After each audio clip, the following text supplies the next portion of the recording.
Good morning. आज का हमारा विषय है अभिभावक शिक्षा के उद्देश्य। आज हम लोग अभिभावक शिक्षा के उद्देश्य टॉपिक पर बात करेंगे। अभिभावक शिक्षा भारत में वैसे आज अभिभावकों को शिक्षित करने की आवश्यकता इसलिए ज़्यादा ज़रूरी हो गई है क्योंकि बहुत सारे अभिभावक अपने बच्चों को लेके जागरूक नहीं होते हैं, या फिर बहुत सारे जो अभिभावक होते हैं वे गांव के होते हैं तथा वे बच्चों को परवरिश करने का या बच्चों के पालन पोषण का रूढ़िवादी तरीका अपनाते हैं जो कि सही नहीं होता है। तो इन अभिभावकों को अभिभावक शिक्षा के माध्यम से शिक्षित किया जाता है कि वे बच्चों को पालने का सही तरीका अपनाएं ताकि बच्चे का विकास भी ठीक से हो। तो अभिभावक शिक्षा के क्या क्या उद्देश्य हैं, जब इसको शुरू किया गया होगा तो इसके शुरू करने के पीछे कुछ उद्देश्य होंगे। क्या उद्देश्य हैं उसको हम लोग जानते हैं। जैसे पहला उद्देश्य है कि अभिभावकों को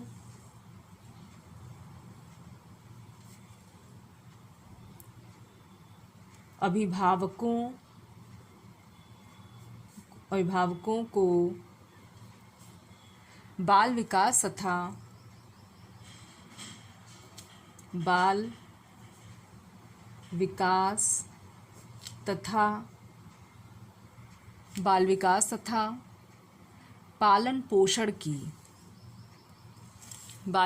तथा पालन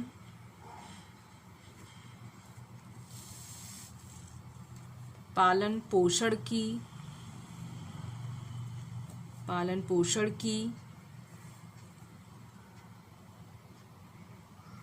विधियों की अभिभावकों को बाल विकास तथा पालन पोषण की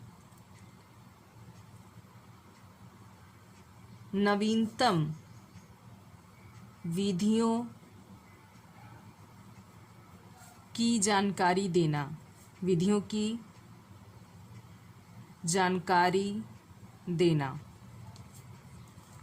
नवीनतम विधियों की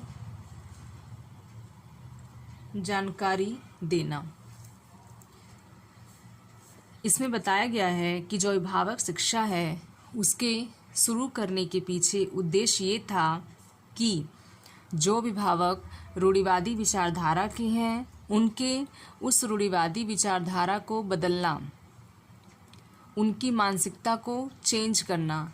क्योंकि आज आधुनिक समय में बहुत सारे परिवर्तन आप देख रहे हैं, तो ऐसे ही अभिभावकों को भी चाहिए कि वे अपने उन घिसे पिटे परंपरावादी तरीकों को बदल दें तथा बच्चों को परवरिश करने के नए तरीकों को अपनाएं।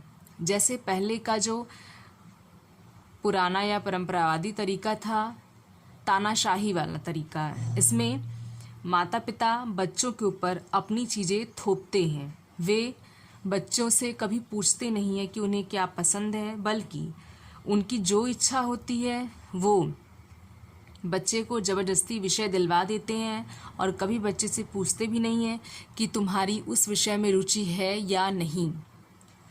इससे बच्चे के अंदर अपने माता पिता के प्रति गलत चीज़ें आ जाती हैं तथा माता पिता तथा बच्चों में दूरियां भी बन जाती हैं और बच्चा खुल के अपनी भावनाओं को अपने माता पिता से कभी कह नहीं पाता। तो इसीलिए उन अभिभावकों को बताना ज़रूरी है कि आप उन पुरानी तरीके से बच्चे की परवरिश ना करें, बल्कि वैज्ञानिक तरीकों से करें या फिर प्रजातांत्रिक तरीके से करें। प्रजातांत्रिक तरीके में बच्चे की चीज़ों को भी सुना जाता है, उसकी भावनाओं को भी सुना जाता है तथा इस विधि में अभिभावक भी अपनी बातों को बच्चों के सामने रखता है। मतलब प्रजातांत्रिक तरीका एक ऐसा तरीका है बच्चे के पालन पोषण का जिसमें माता पिता अपनी बातों को भी बच्चों से कहता है तथा बच्चों की भावनाओं को भी माता पिता सुनता है कि बच्चा क्या कहना चाह रहा है या उसका मन किस क्षेत्र में है या उसकी हॉबीज़ क्या क्या है, वो सारी चीज़ें। तो इसके लिए ज़रूरी है कि दोनों एक दूसरे की भावनाओं को समझें, इससे अभिभावकों तथा बच्चों के बीच में मजबूत संबंध भी बनेगा। अब जानते हैं दूसरा उद्देश्य। सेकंड उद्देश्य है हमारा अभिभावकों की अभिवृत्ति में अभिभावकों की अभिवृत्ति में अभिभावकों की अभिवृत्ति में वांछित परिवर्तन लाना, वांछित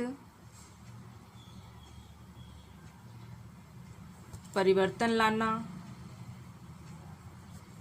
वांछित परिवर्तन लाना जिससे वह अपने विचारों को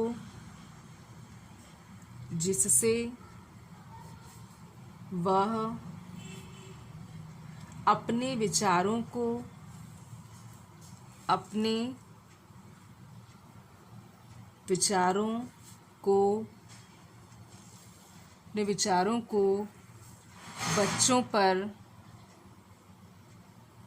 पर जबरदस्ती ना थोपें,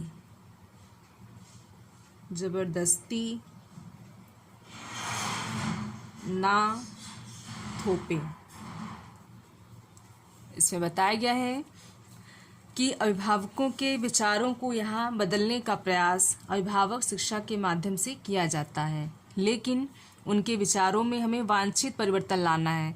ऐसा परिवर्तन जो सही हो, सकारात्मक परिवर्तन। अगर हम अभिभावकों की अभिवृत्ति में वांछित परिवर्तन ला पाएंगे तो अभिभावक अपनी नकारात्मक अभिवृत्ति को बदल के जो भी उनके अंदर परिवर्तन आ जाएगा तो वे अब से अपने बच्चों के ऊपर अपने बातों को जबरदस्ती थोपेंगे नहीं, बल्कि वे बच्चों की भावनाओं को भी सुनेंगे, समझेंगे तथा बच्चों के हिसाब से भी कार्य करने की कोशिश करेंगे। तो इसके लिए ज़रूरी है कि अभिभावकों की उस पुरानी अभिवृत्ति को बदला जाए। यह हालांकि थोड़ा मुश्किल होता है, लेकिन अभिभावक शिक्षक इस कार्य को बखूबी कर सकता है।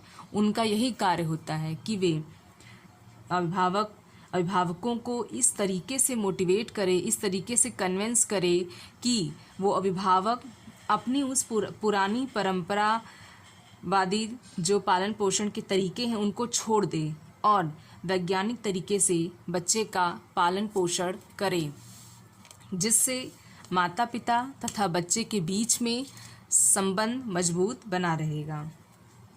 अब जानते हैं तीसरा है, जो तीसरा उद्देश्य है वो है अभिभावकों को बालकों के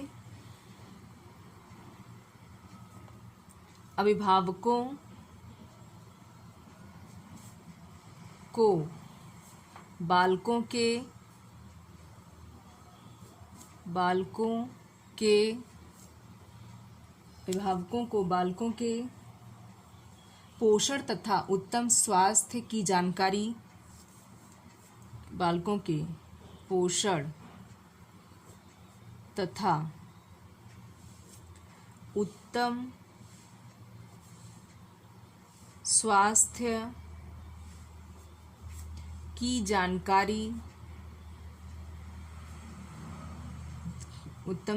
की जानकारी प्रदान करना जानकारी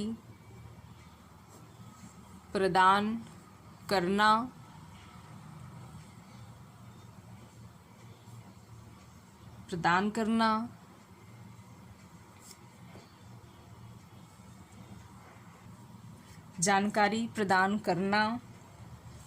जिससे वह अपने बालकों को जिससे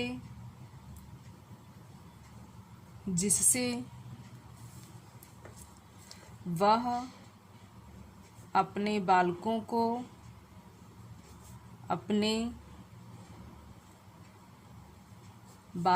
को सही उम्र में सही पोषण दे सके।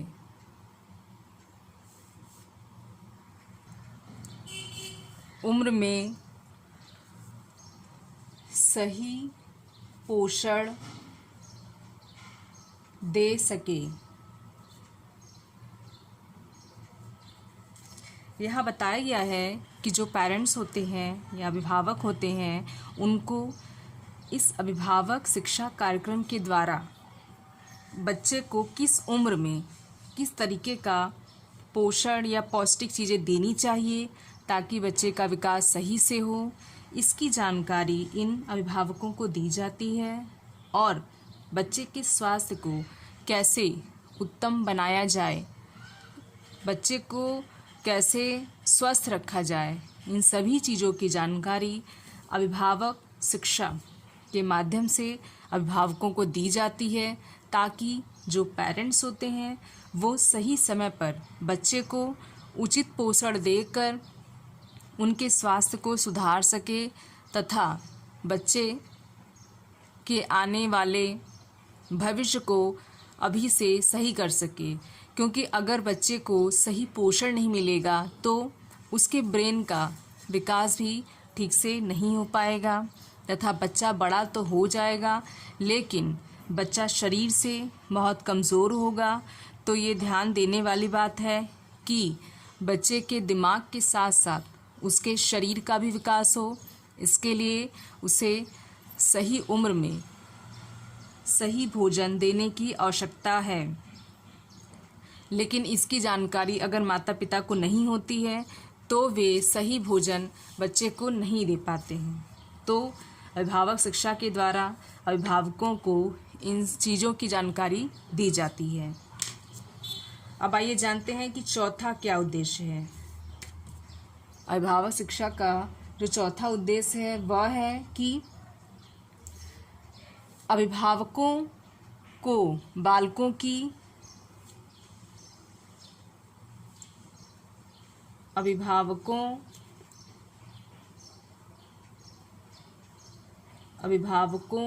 को बालकों की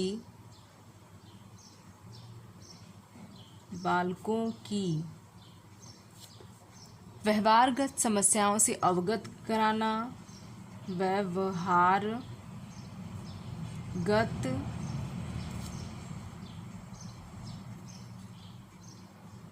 समस्याओं से अवगत